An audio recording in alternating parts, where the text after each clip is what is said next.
Hi, this is Jeffrey Tucker, Executive Editor at Laissez-Faire Books, and I'm very pleased to be invited to give a Ask Me Anything sort of a talk on Reddit. So I'm recording this according to the questions that have been asked on this thread, Ask Me Anything. So I have in my hand a piece of paper with vast numbers of questions that if I answered all these, I would probably be here for several days, and it would get incredibly tedious. So let's just start off with the very first one. Now, these questions were ranked in the order in which people found them interesting. So, of course, we're starting with, in a way, the most outrageous one of all, the one that I've been asked all the time. And every time I get an email about the subject, I just kind of blow it off. You know, probably I shouldn't. Or I toss off some quick answer. The subject makes everybody uncomfortable, which is one reason. And plus, I'm not so inclined to argue with people about it because it touches on very intimate aspects of life. So the question is, are there any aspects of your Catholic faith that you have some trouble integrating with your political views? Okay, so there you go. The great taboo of two taboo subjects, religion and politics, and how they mix together. So the deal is this. I regard Catholicism as a body of doctrine, a set of belief, a way of understanding the relationship of God to humanity. It's an all-encompassing sort of system of thinking, I suppose you could say, but it doesn't have embedded within it any particular doctrine or economic policy as a matter of, I should say, politics or economic policy as a matter of doctrine. In other words, Catholics aren't somehow required to believe anything particular about economics. So that when a bishop's statement comes out that says, well, you need to raise the minimum wage, or we need more welfare protection for the poor, or we need some statist policy on the environment or whatever, you know, it doesn't bother me because I might look to it to kind of carefully consider the point of view and see maybe perhaps what's wrong with it, but it doesn't trouble me. But I don't suddenly think, oh God, how can I keep being a Catholic under these outrageous circumstances? I feel the same way about homilies on Sunday. I mean, I'm glad to listen to what the pastor has to say about economics. I'd rather that he be right than wrong, but I guess I could say in the same way that I'd rather any speaker to be right rather than wrong on economics. In other words, I would say economics and politics are not really the primary competence of ecclesiastical authorities. And as a matter of fact, I would say those ecclesiastical authorities would more or less agree with that. That said, Catholicism is a wonderful tradition of economic thought, of course, dating back to the scholastics. If you're well read on the subject, you know this already. Church had tremendous trouble dealing with the issue of usury for hundreds and hundreds of years for reasons that are just bizarre to even try to figure out. But it began to be fixed by the late Middle Ages, and there began to be a greater celebration of commerce. And so you have this, and Murray Rothbard in the History of Economic Thought shows that in so many ways the Catholic Church was Catholic thinkers, jurists at the time of the late Middle Ages, were the first real economists, and you saw the development of the continental tradition coming out of that. So that's from the economic point of view. From the political point of view, there's a grand history of Catholic anarchism that dates way back. And anarchism is always slightly beneath the surface of the Catholic faith. In fact, if you read Rousseau, he was very troubled by the Catholics because he didn't think they'd ever become good citizens. And in a way, I hope that that's correct. You know, even in the 20th century, we see a large strain of Catholic anarchism on the Catholic left, and I suppose on the Catholic right, too. So it's there if you want to look for it. I'm not particularly troubled by any supposed contradictions there. So there's a lot more to say. I'm going to move on to the next question because I think I spent way too long on that one. What originally got you interested in Austrian economics and libertarianism? Well, those are two different subjects. Let me address the libertarianism one. So I'm actually of the belief that it is presumptuous for any individual to be able to slice and dice his or her influences in life in order to discern precisely what caused you to believe something that you came to believe. I mean, was it your parents? Was it were you acting against something that caused you to adopt a particular point of view? Were you drawn to something that caused you to react? I don't think anybody really knows this. In fact, any story people tell about their intellectual influences and lives and the way they came to believe what they believe, I'm of the view that it's probably a fabrication. In the sense that we, like in dreams, we try to weave together things that make sense to us, and then we tell the story. So probably every time I would tell this story, if I tried to tell a coherent story, it would be different than it was before, and every one of them would be just as viable as any other. That's not nihilism. It's just an observation about the real ways in which ideas impact the human mind. It's ultimately a mystery to us. We don't know where they came from entirely, or where they're going, or what caused them, or why we adopt some and reject others. How we come to the conclusion that this is true and this is not true. Nonetheless, I will say, like every other high school kid, I was drawn to the writings of Ayn Rand and began to kind of show off my supposed knowledge of philosophy to my friends so I could be smarter than them. So that was my first experiment, I guess you could say, with libertarianism. I'm not sure how much I took away from that. My parents were sort of right-wing conservatives in a way. They kind of Goldwater voters. I remember thinking that Nixon was getting a bum rap during Watergate. Yes, I actually have the vaguest memories of Watergate. And I think my mother had some influence on me in helping me to sort of think out of the conventions. I remember when I was a kid, she used to say to me all the time, there was a popular song at the time that said, "Everything is beautiful in its own way." We've all heard the song, right? The song used to drive my mother crazy because she would say, "Wow, that's just pure rot. Not everything is beautiful. That song is a lie." I remember as a little kid thinking, wow, my mom is claiming that the song, which is very popular and played on the radio, is full of lies. So I remember thinking, well, if that's a lie, what else am I hearing, am I seeing, am I experiencing that's not true? So I don't know why that anecdote sticks out in my mind. In any case, many years later, I ran across Hans Sennholz's Age of Inflation. I was already 2 semesters into an economics major at Texas Tech University, and my roommate had the copy of this. I fell in love with it. Now, this is my attraction to the Austrian school. I think I remained more or less a political conservative, but I wasn't very political, really, at this time. I wasn't really interested in politics that much. Really, I didn't follow it or anything. But Sennholz's story about the interwar inflation in Weimar Germany just riveted me because it had this beautiful cause and effect linkage, and it was a sort of bloody story, bloody in the sense that it was using flesh and blood.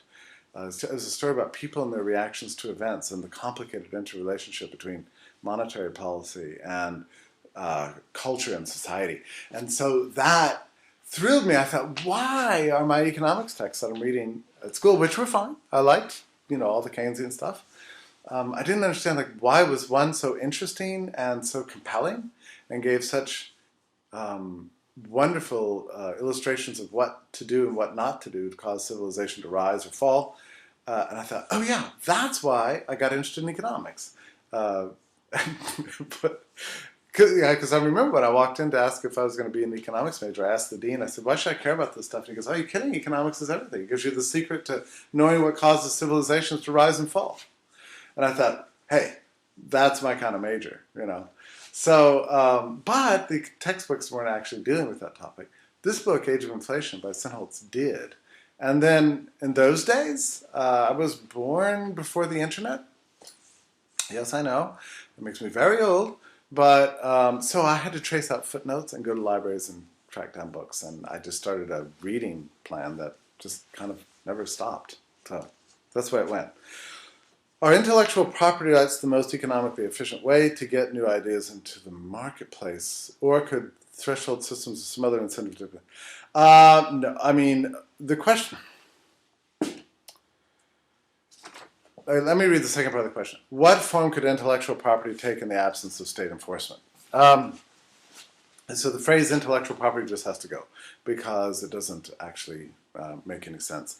The only property I can really claim to have in my ideas are the ideas that I'm thinking or maybe saying in a room of total isolation. But the minute, the instant anybody else hears of them, it's not, yes, I retain that idea, but I've shared that idea. now that idea has been put into the commons, so to speak. It's potentially at the point at which any one other person hears it, or it's recorded, it's potentially powerful enough to take over the whole planet for all time. That's the truth about ideas. And that's a miraculous aspect of ideas. Yes, I retain total ownership of it, but I share, I guess you could say, ownership rights with the whole of humanity. And no kind of preposterous law or anything else like that is going to prevent that, as we've learned in the digital age. And intellectual property rights, I regard as probably next to war, as the second most dangerous thing, because you've got the state directly intervening to control the thing that makes history tick. And that is an unbelievable power, and it's an incredible presumption. And as we've seen recently, it's the basis of massive violations of human liberty. And so we just need to get rid of them. The property rights and ideas essentially have nothing to do with each other. Now, that's the question you hear all the time. People are always trying to sneak in IP through private means. Like, well, there would be something like intellectual property if there weren't copyrights and patents. No, if there weren't copyrights and patents, it would be property. Or, I mean, there would just be property. I mean, IP, it represents an attack on property rights because it binds third parties to things they never agreed to. It's always an attack on property rights. There would not be any such thing as IP in the absence of patents and copyright. Now, on the other hand, what if I, as a private producer, decide to try to attempt some means to keep my potentially infinite good restricted in its distribution? Am I permitted to do that? And the answer is, of course I can. There's nothing wrong with that. Let's say I decided to put this video behind a paywall. Hey, you better cough up some money to me. Does that make me immoral? No. I mean, that's perfectly fine. But I have to, as a private producer, be responsible for providing the means of exclusion. I can't rely on the state to do this. And it's only the state that causes IP to exist at all, to perpetuate itself. I would say that if, to the extent that private producers want to restrict their access to their software, to their music, to whatever they want to restrict, that's fine. I mean, that's no different from if I'm holding a private dinner party, you know, I'm just talking to the people here and I say before the dinner, hey everybody, whatever happens here at this dinner party, let's just keep it within ourselves. That's fine. I mean, if somebody said, hey buddy, you're violating the inherent communism of ideas by telling me I shouldn't say, yeah, okay, well, too bad for you, maybe I should kick you out of my dinner party. Or you know how they say, what happens in Vegas, it's got to stay in Vegas? That's not a violation of the principle of the universality of ideas to say things like that. So anyway, my point is, whatever happens privately, it happens privately. There's no force used. That's fine. But let's just not call it intellectual property. And don't try to smuggle in intellectual property through some other way, like the way some people try to do with the state. Like, oh yeah, I don't believe in the state, but it's okay if a private monopoly of force. Anyway, you understand what I'm saying. Okay, moving on to we're never going to get through this. Are you aware of how you gain the wonder that you now carry for capitalism? See, I'm wondering if I'm reading this out of order. No, you gain the wonder you now have for capitalism, the things that contributed to it. So the question is, how is it that I kind of walk around with a sense of being mystified at the creations all around us? And so I don't really understand why everybody isn't, except that I would say that reading history, real history, not the history of kings and dukes and barons and royal marriages and all that other nonsense that people teach in history, but the history of how people lived, the history of what's called private life. I have this beautiful 5-volume set in my house I've been reading off and on for as long as I can remember, called The History of Private Life. It was first published in French and then in English. The history of how people lived, what their eating utensils were like, whether or not people thought it was, whether they had access to bread, how they ate the bread, did they eat it with a fork? When was the fork invented anyway? What was the diet like of the average peasant in the 12th century?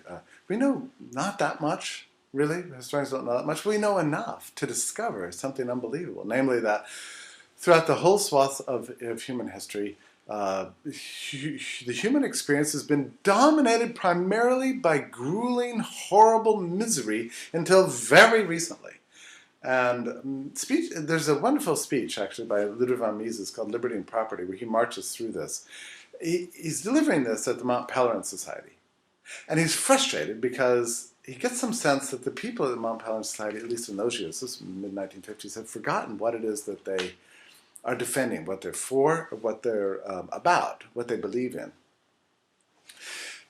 And sure enough, so he's in a position to try to remind them of the big picture of why it is we believe in freedom and why it's important. So he begins with a historical narrative.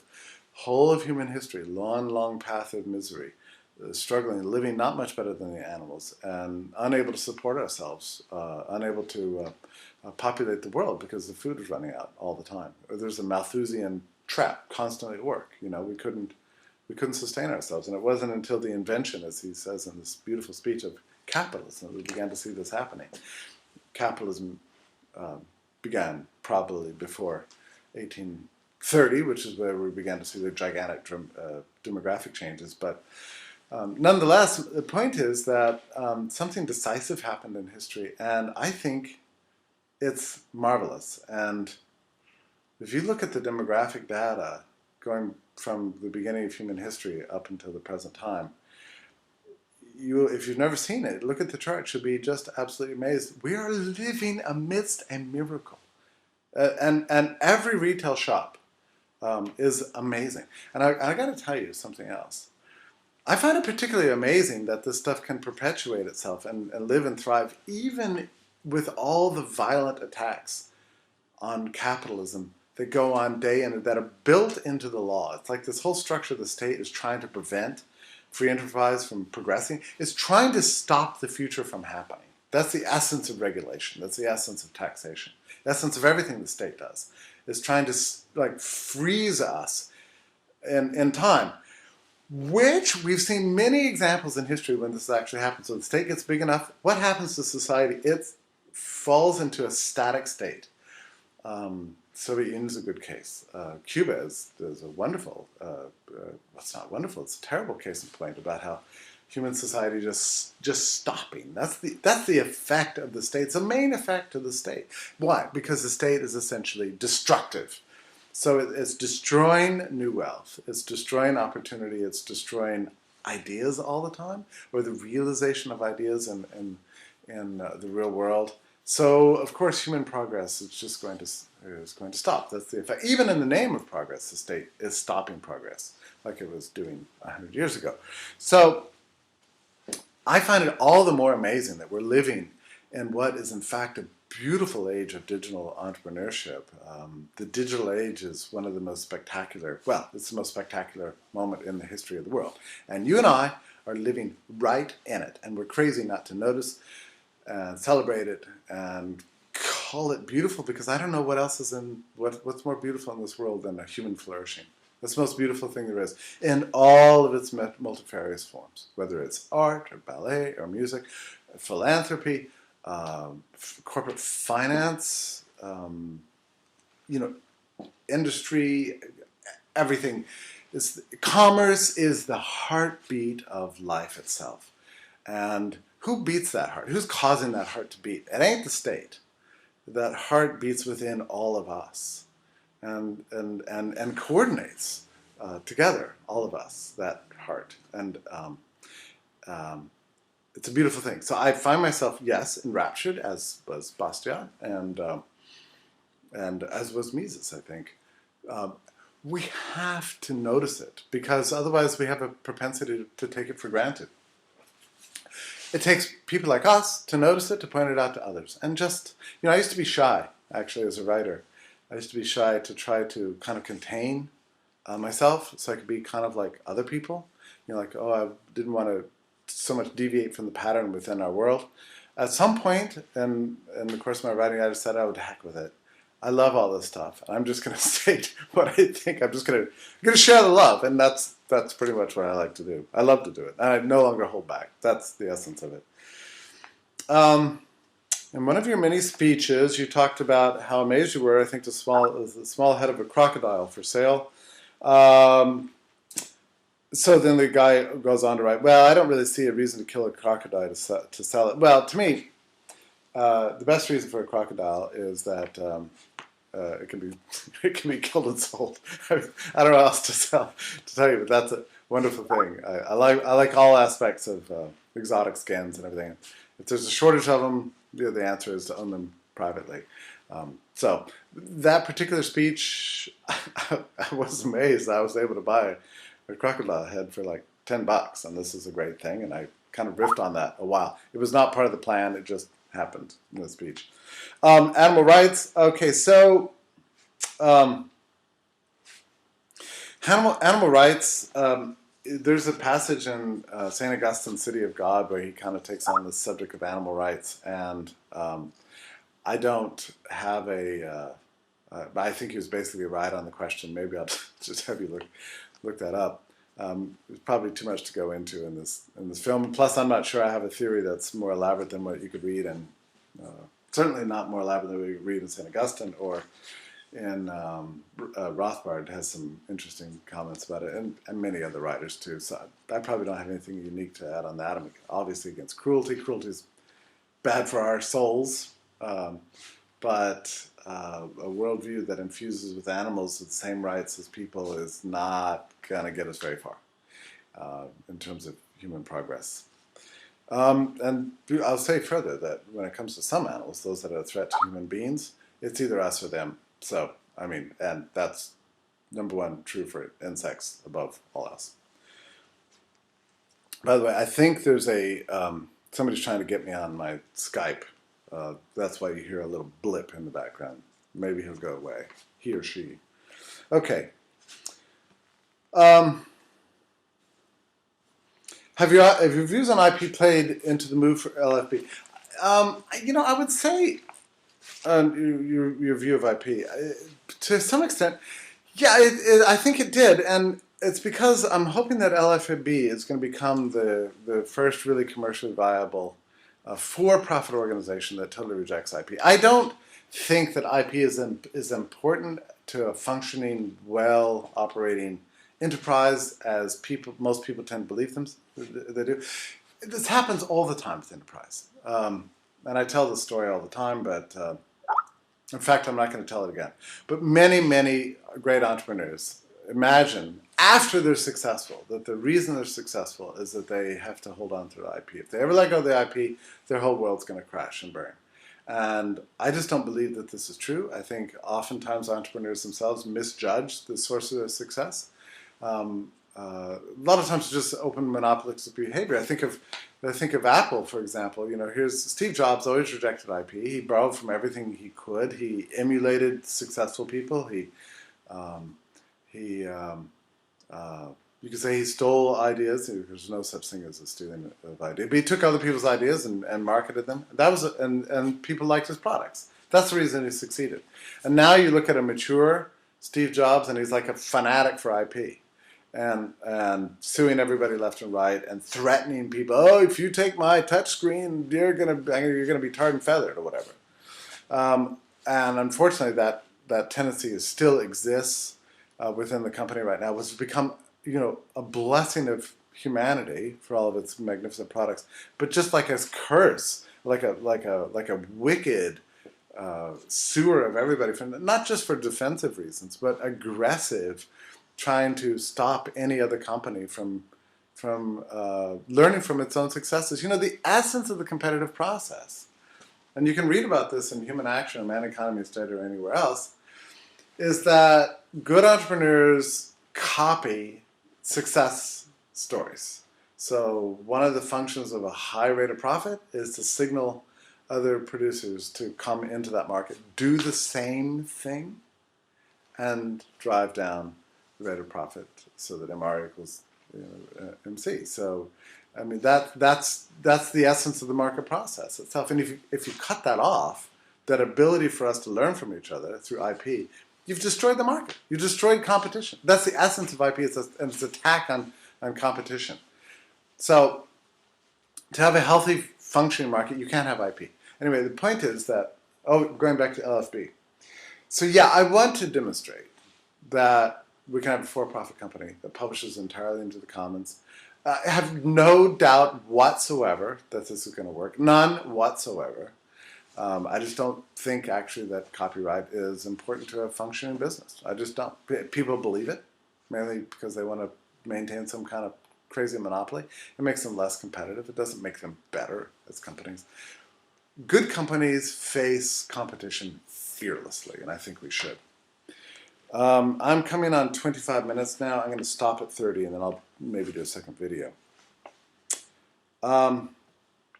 As a merchant of liberty now, what advice would you give other entrepreneurs marketing to the liberty movement? Are there any techniques or strategies you would say work better than that? Okay, let me understand the question. Other entrepreneurs marketing to the liberty movement.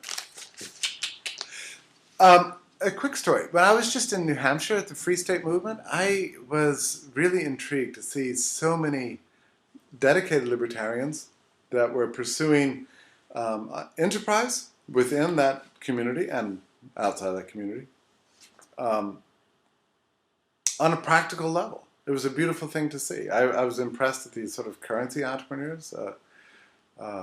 This guy making cards and putting strips of silver in them, marketing them as money. I don't know if it works. I mean, I bought a few. I thought it was fantastic.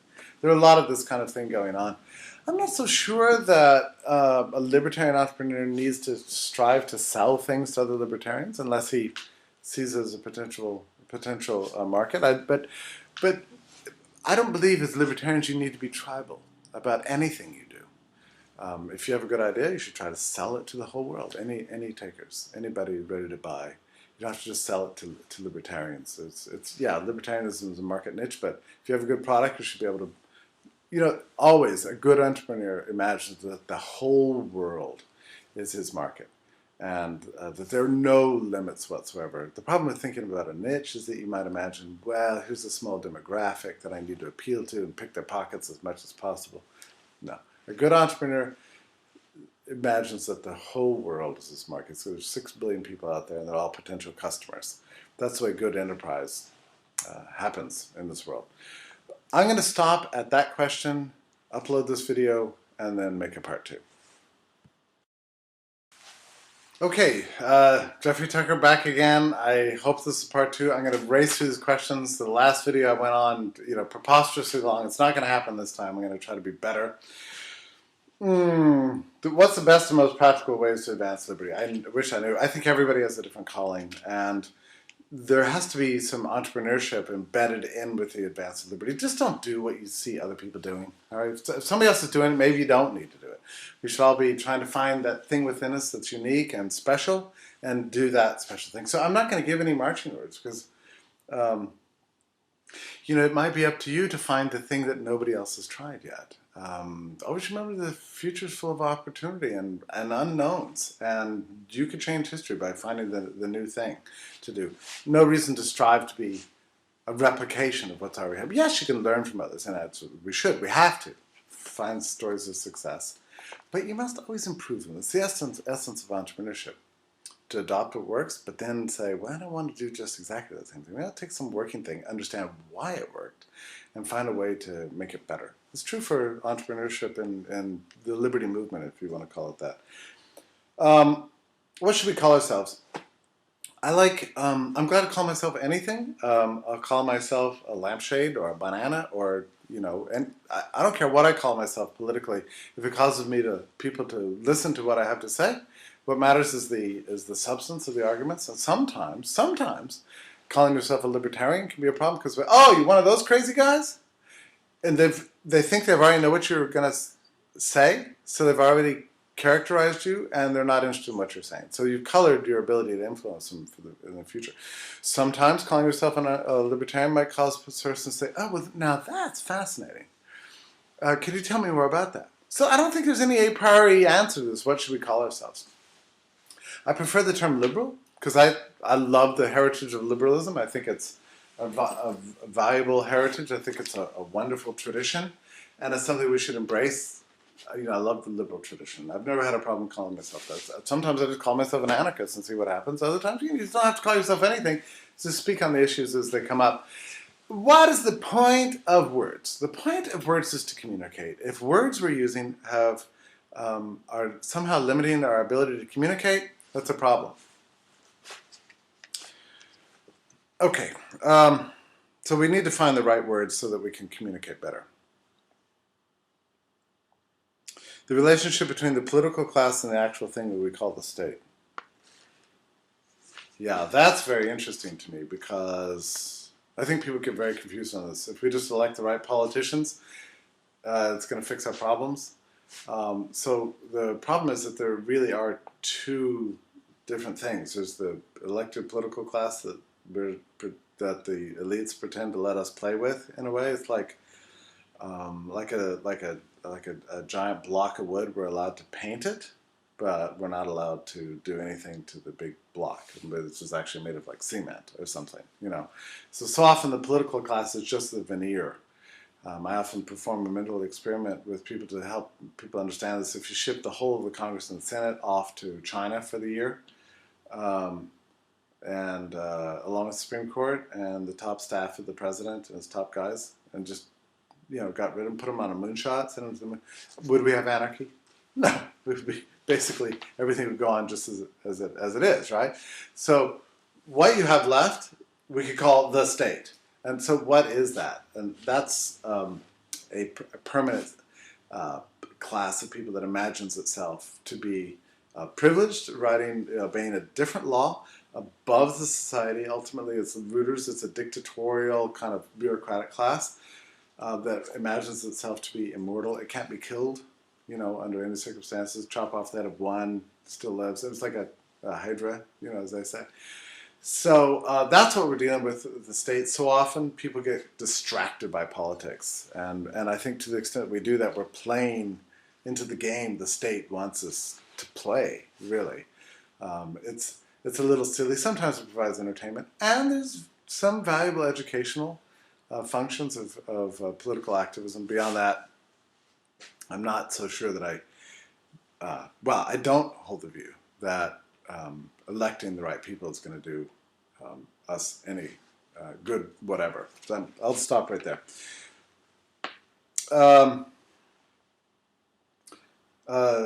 Education without the state, yeah, I don't. This public education seems to me as stupid as the post office or a bow tie bureau to manufacture these things. So obviously the private markets can provide education. They did before the state came along, monopolized. So they could again at half the price, with vastly more choice and with much more humanitarian results. The school reform movement, never works because ultimately schools are state institutions. So no matter what the central plan is, whether you're going to teach the fundamentals or give people freedom to explore, or whatever the latest fad is in educational reform, nothing's ever going to work as long as it's run by the state, especially the central state. First step, I would say, in reform is to devolve it to lower and lower levels, but privatization's ultimately the answer. People pay far more for public school. I mean, like individuals pay far more for public schools than they ever would for private schools, through high property taxes, for one thing, and through other forms of taxation, and high home valuations in areas with public schools.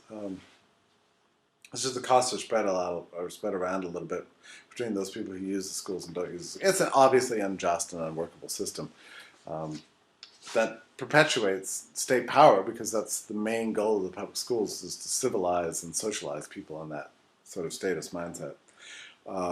If I could push a button to abolish the whole thing, I would do it without even the slightest bit of hesitation.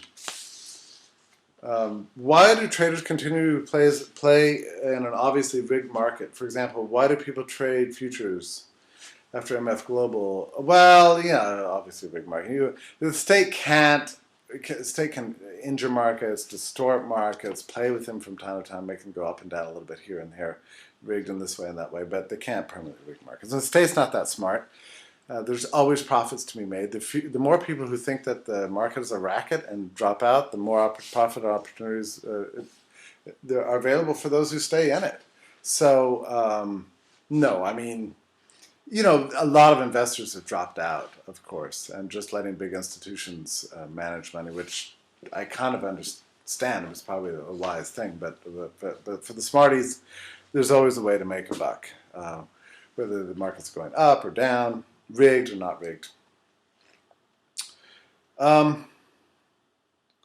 Okay, have you ever really had bourbon for breakfast? Yes, and I would recommend you try it because it's got it's associated with somehow with decadence, like, oh, he drinks bourbon for breakfast. It's ridiculous. I mean, have a little bourbon for breakfast.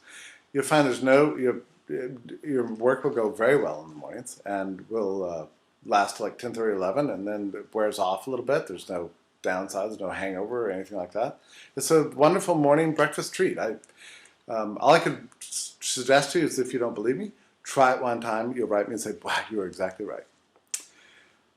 How do you go from public roads to private roads? I think any town in America could try this. Just privatize everything. It would be a lot cheaper. Mostly all the roads are maintained and managed anyway by private companies working on contract with the state. Those are the people that would be against privatization. Mostly it's private companies that are against privatization. So you'd have to, they're monopoly roads, basically, is the way it works right now. So you throw open roads to competition, see what happens. And in fact, it's being done in many communities in America that have ever more private roads. I'd love to see the public roads privatized. Issues of justice, who gets to, I don't know. I mean, those are complicated questions. Sell them, I suppose, would be the best way. Let the government have the revenue. Seemingly unjust, but hey, it's temporary. It's a temporary issue. They'll run out soon enough. They'll find a way to spin it to be gone. So, okay. Yeah, can a person assume Austrian economics equates with libertarianism, libertarian political beliefs? My answer to that is, of course, no. I mean, there's nothing else to say to that. I mean, Austrian economics is a positive science. It's a way of looking at how the world works. Libertarianism is a normative political outlook that says people shouldn't aggress against against person and property, and that goes for the state too. So that rule should be imposed on the state.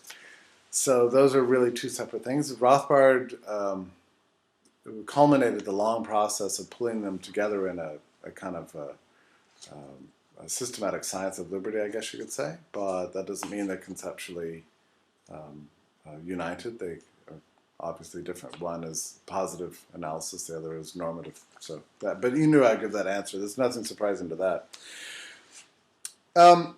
Who's my favorite guest to interview? Now I find myself jumping around. Favorite guest to interview? I loved interviewing Elio Beltrão.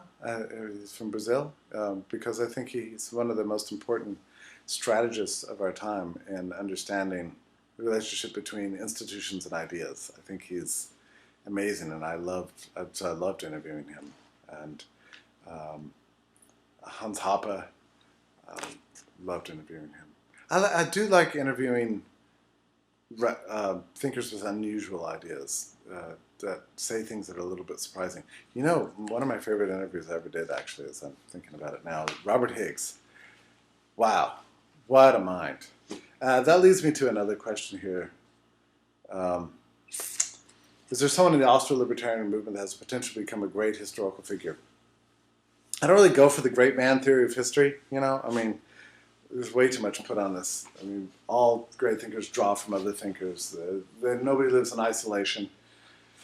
And yet it's true that there are some thinkers that put things together and extend analysis in a way that had not been done before and probably are deserving of the title great. And I would say Hayek and Mises, you know, the usual litany. And Rothbard, you know, are among them. So who in our present day, going to go out on a limb here, whenever the subject's asked, everybody agrees, Hans Hoppe is the guy.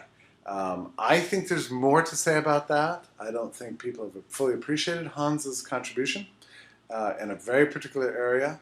I would encourage you to look at his theory of socialism and capitalism and examine his theory of property rights in particular and see how it's different from Locke, from Mises, from Rothbard, from, you know, everybody you can possibly think of in the history. I don't know anybody who holds Hans's views, and I think actually that Hans has solved a problem that nobody else has seemed to have solved. So I'll just leave you with that. I think Higgs is obviously a giant. I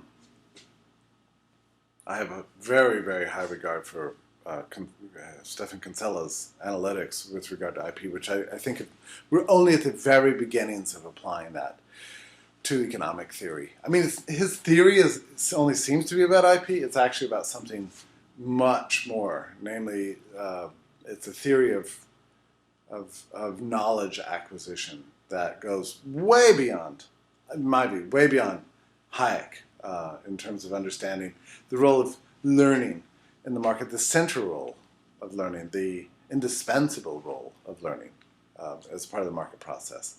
I'm afraid, probably under Randian influence, Austrians have been traditionally too attached to this idea of the sole creator, whether it's in the intellectual world or in the world of capitalism.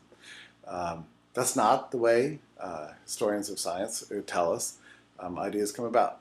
Everybody's working with everybody else, drawing from everyone they possibly can. And it's absolutely embedded in the competitive process, this idea of learning. And I wrote an article recently on the history of silly putty, for example. It just is one example. Sounds like a stupid topic, right? No. Read my article, you'll see there's 5, I came up with 5 lessons, momentous, gigantic lessons that are embedded in the history of silly putty to help us. For one thing, the thing was discovered simultaneously by 3 different lab researchers in 3 different countries. Now, how does this happen? How does it happen that 3 people simultaneously come up with the same thing? Well, we all breathe the same air. I mean, that's the answer. It's not just some sort of coincidence that seems to happen again and again and again and again. It's because the ideas are common property to us all. And we're all fed these wonderful inputs, especially people in a certain field of research are fed similar inputs, and things just kind of come together for them at the right moment. Everything has several inventors. The claim to uniqueness is one of the great lies of history. It's just not true. In a sense, discovery always happens on the margin. Okay, what was Murray Rothbard like? Murray Rothbard, I knew him very well for 10 years before his death. Expansive, thrilling, brilliant, a voracious reader. He read everything, he considered everything, he extracted information from everybody around him. He was above all else a learner. That's what he wanted to do. He was always seeking more information. He wasn't, people have this view of Rothbard is always pronouncing on things like, oh, well, I have all the truth and here's what you should believe.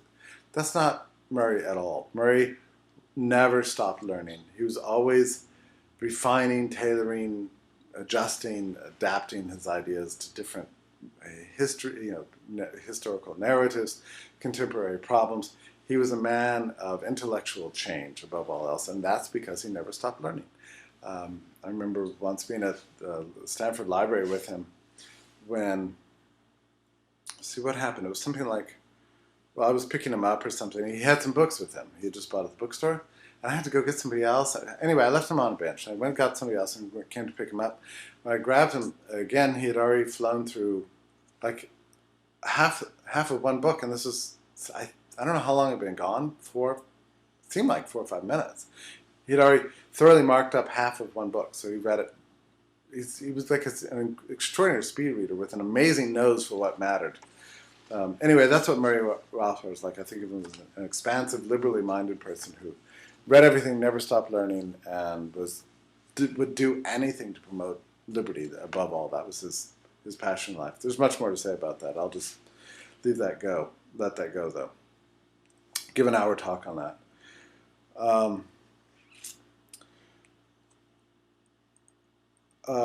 We all know inflation's on its way. Yeah. There's plenty of people who've answered that. I don't think I'm going to go into that, about why the new money creation attempts by the Fed haven't really worked. I mean, Bob Murphy's written just so much on that. There's absolutely nothing I could say that wouldn't just be basically echoing him, pretending to put it in my own mouth. So I'm going to leave that there. What have you found is the best analogy or illustration that gets people to either start learning free market economics or abandon their non-Austrian? Yeah, okay, so I'm going to just change that question and say, what's the best way to help people understand the merit of liberty? And I would say, if you can get people to reflect on their own lives enough, how they really actually live life from, well, every minute of the day, how they manage their own lives, it's always within the context of liberty. We're drawing on and using the creations of private enterprise at every portion of our day, without which we'd be absolutely sunk. We all swim and live in this world of private enterprise, of the products of the miracles of freedom. And yet, you know, everybody on the planet is asking for the state to do this, state to. The state doesn't do anything. The state is useless. I mean, it does destructive things or useless things and nothing else. And I think the best way to realize that, to come to see that, is by reflecting on the course of your day, on the sweep of your life. When has the state ever done anything for you? I mean, people might name one incident, a little something about it, but it's not daily life. It's the exception. It's a very rare and surprising one. That's why you probably remember it. We're so much living amidst the blessings of capitalism that we tend to take them for granted. We just like treat it like breathing. Oh, I want to go get something to eat. I'm just going to get something to eat. And you go, there's my grocery store. There's my Walmart. You know, I got to get some new clothes. Oh, socks are on sale over at Kmart for $1 a piece. You know, this is just the way we live.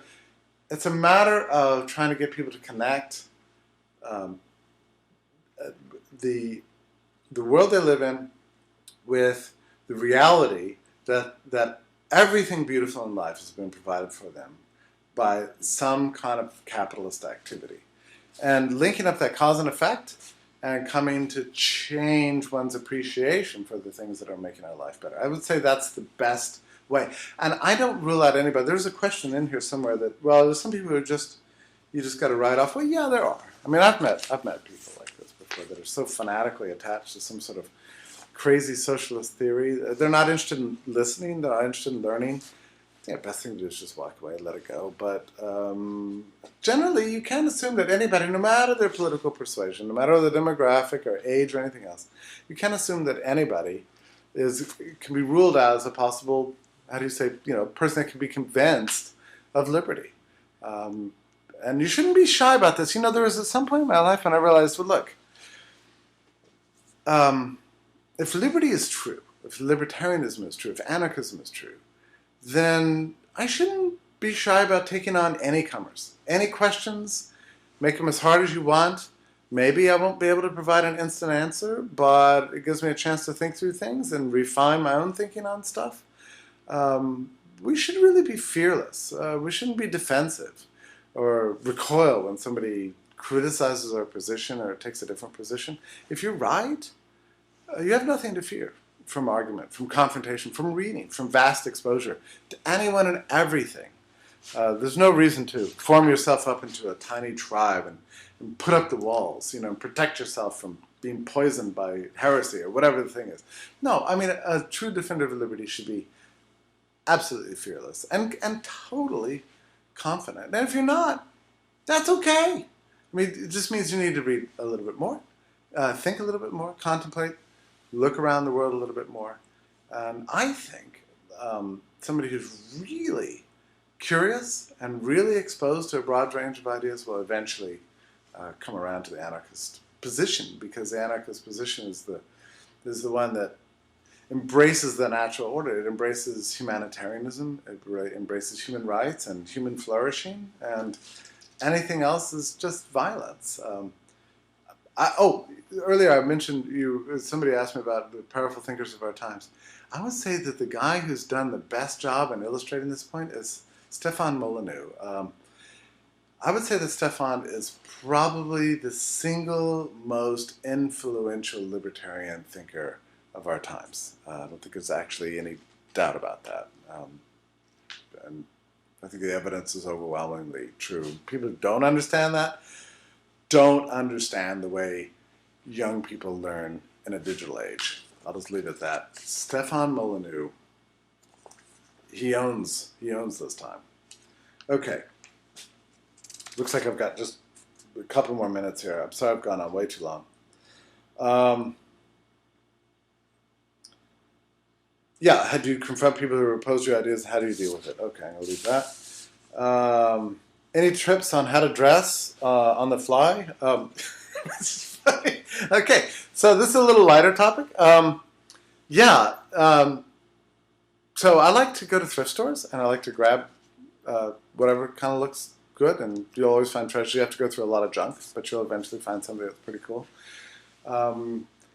The easiest way to dress quickly and look good, always have a white shirt, always have a navy blue blazer, always have a pair of khakis, a pair of lace-up shoes, and a tie.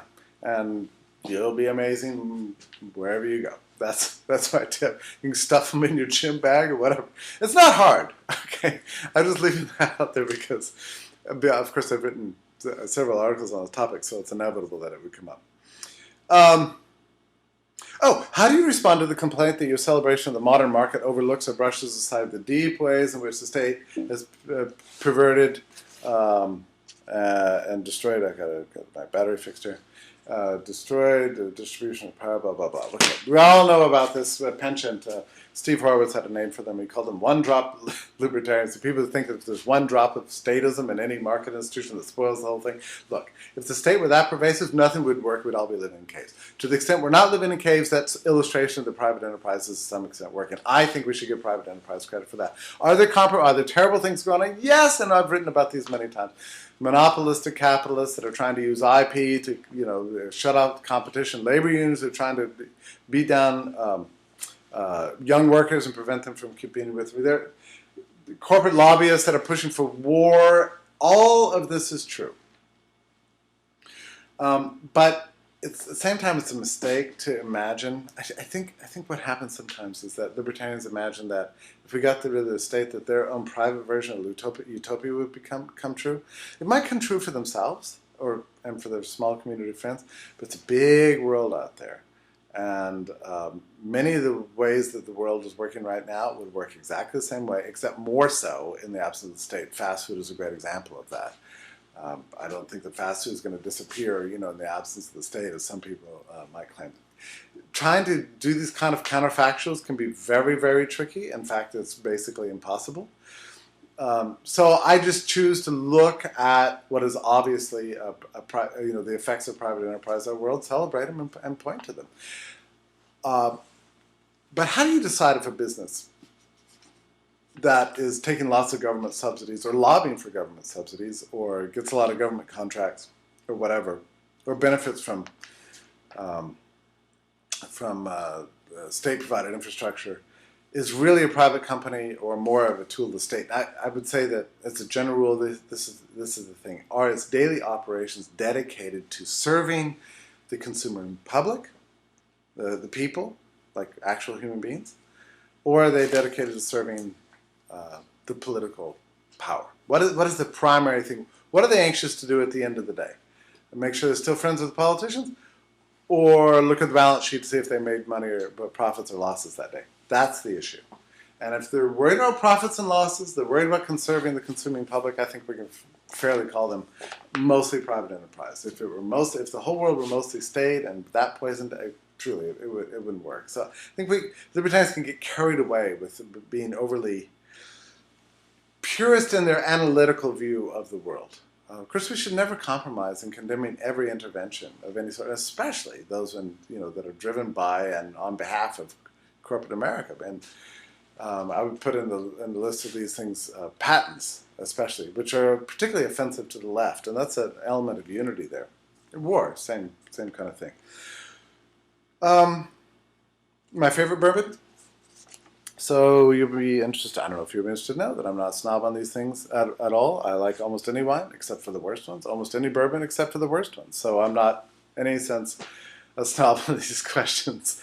And I would say the same thing about vodka and everything else. I can't afford to be a snob, and I just happen not to be. Anyway, I want to thank you for asking me these questions. There might have been some I didn't answer fully. If the moderators of the forum are interested in having me address them in greater detail, and if you could stand any more of this crazy video stuff, then I'm glad to help. And once again, thank you for your time, your attention, and for your kindness.